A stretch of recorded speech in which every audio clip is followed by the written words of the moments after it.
This is YBBG with a conversation with my guy friend. And today's guy is Dre. Say hey, Dre. Hey, how you doing? Our topic of discussion today is actually what happens when you have very stringent standards and over time you decide that maybe you want to change those standards.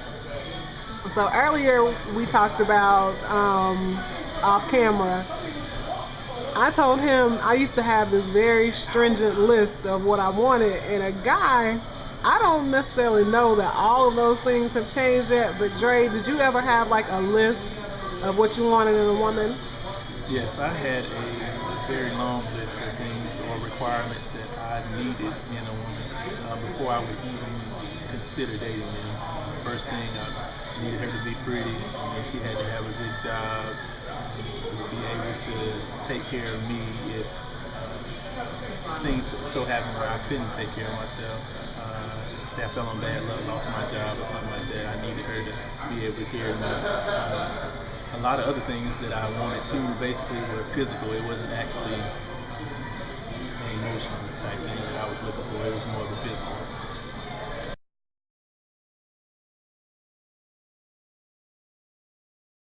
What physical things? Give us a description. Physical description had to be a certain height, whereas I wanted somebody that was at least 5'7", 5'8", nice body, athletic. I guess you would say athletic build. Somebody basically, preferably that either ran track or played volleyball or was a cheerleader. Very specific. And when you dated women, did you look for that first, or did you look for, she's cool, or, we get along, or was it more like she's kind of hot, she fits my type, so I'm going to see what she's about? No, basically it was either you ran track, you played volleyball, or you were a cheerleader. That was like one of the first things that I looked for. I really didn't deviate outside of that for probably, I'd say, 4 to 5 years after college. So it was a very long time, and at the time it felt good because I would always find those women and they would always be available. So I didn't have to really go outside of what I was really looking for. How did that work out for you? It worked out. I thought at the time for what I was looking for, it worked out pretty good because they were pretty shallow in their sense of what they were looking for as well. So it wasn't a problem. I guess it worked out for both parties, but after a while, after doing that for so long, I guess that's when things changed for me.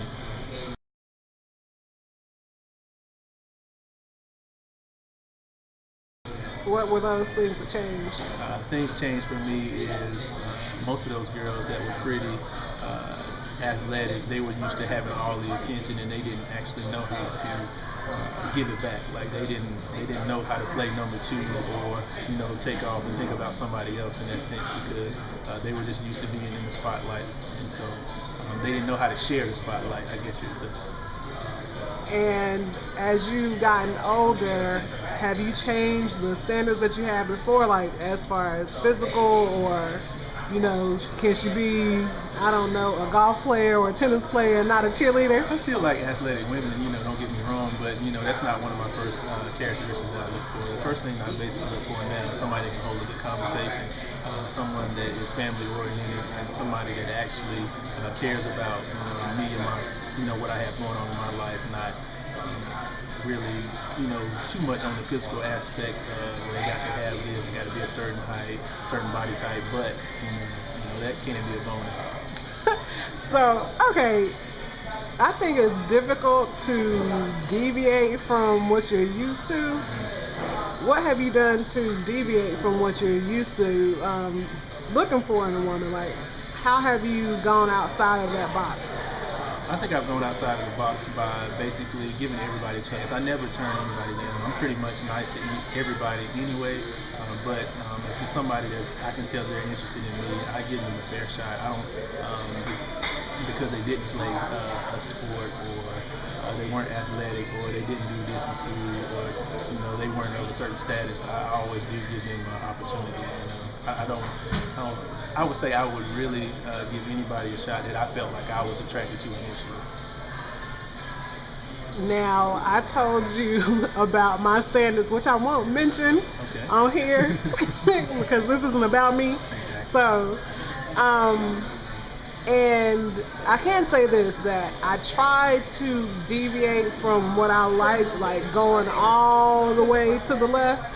Have you ever done that, like dated someone that you weren't initially physically attracted to just to see if you could deal with the personality aspect of it? Yes, I've dated I say after my post-college and after I got that out of my system, I basically have dated several different types of women. I really don't discriminate now. If somebody holds a good conversation, I feel that they're naturally a good person. I'll basically date them and, try to, get to know people's personalities more than the actual physical. But isn't appearance kind of important? Like you want to be attracted to the person you're with. Yes.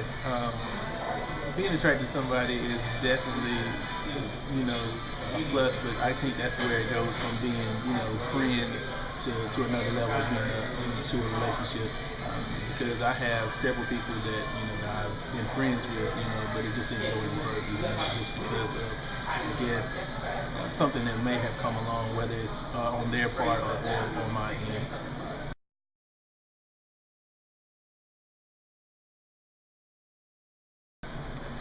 So now that you're in your early 30s, how drastically have I guess the standards that you have for women, how drastically have those changed now? Well, now I think I'm looking more along the lines of, starting a family.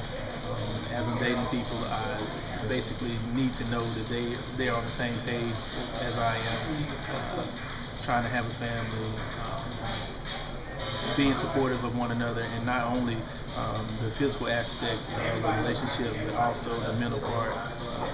Making sure that I understand them and they understand me, and we're friends first before we move on to another level.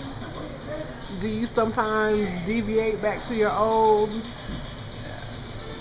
I would say sometimes I may, do that, but I have to catch myself and just think about, is that what I really want? And if I do want that, are they on that same level? Are they thinking the way that I'm thinking, or am I reverting back to my old ways?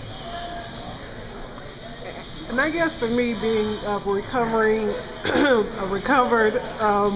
shallow person myself, I think sometimes it's difficult because I think we talked about how this usually is the case for guys. Like you always look for the next best thing, and I told you that sometimes in my past I did that too. So how does that work? Like how is it that, like, say you're with someone but you think maybe you can do a little bit better? How have you ever had that experience?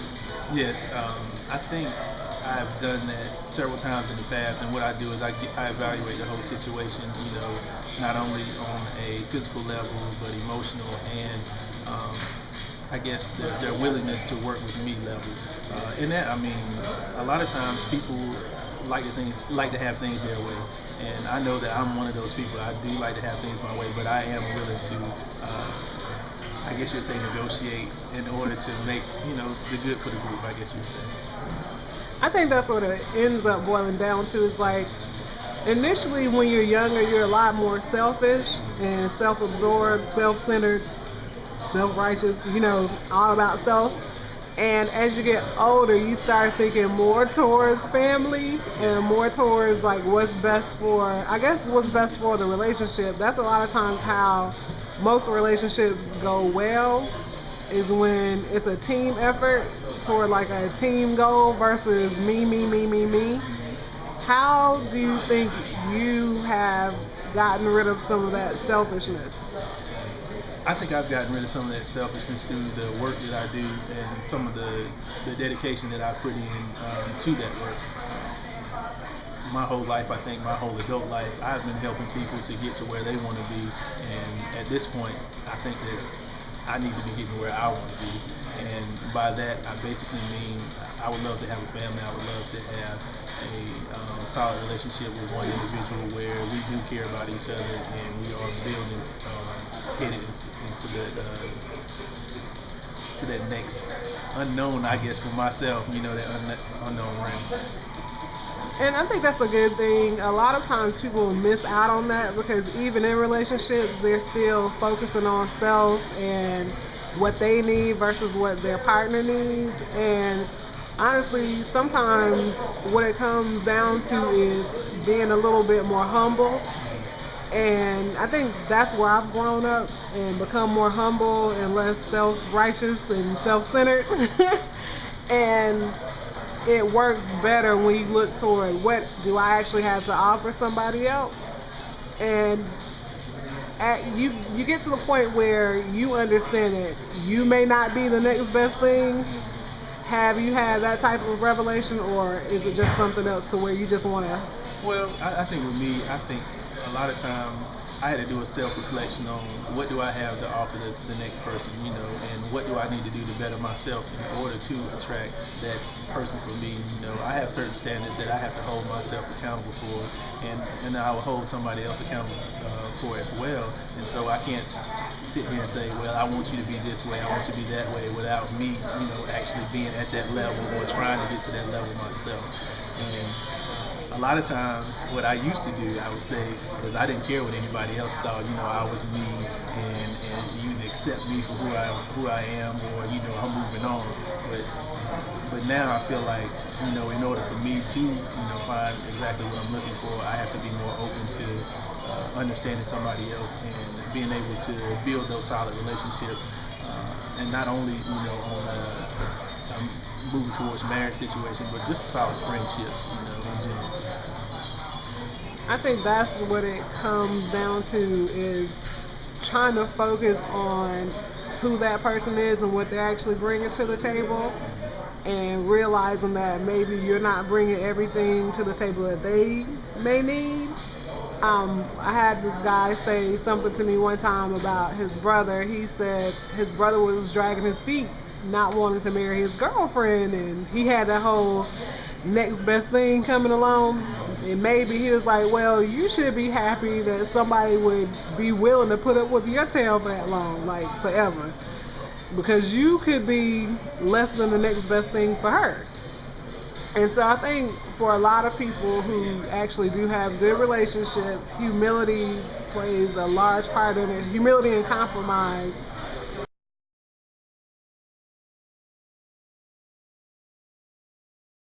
And earlier, like when we were talking off camera, we talked about settling versus settling down. Like, do you think there's a difference? I think there's a difference between settling and settling down. A lot of guys, I'd say, once they get to a certain point where they say, all right, I'm ready to settle down, doesn't mean that they just have to settle for anything like somebody that will treat them bad just because, they look good, or, they'll put up with certain stuff from certain people. Settling down for me, I guess, would be basically finding somebody that I basically get along with. I understand them, I understand their motivation, their passion, and basically they understand mine as well. I don't think, as long as I live, I don't think I will ever settle, because once I do settle on something, it just seems like giving up, and I don't ever think that I would give up on myself or anybody else that I'm potentially trying to do. This is Dre, and I just had a conversation with your boyfriend's best girlfriend.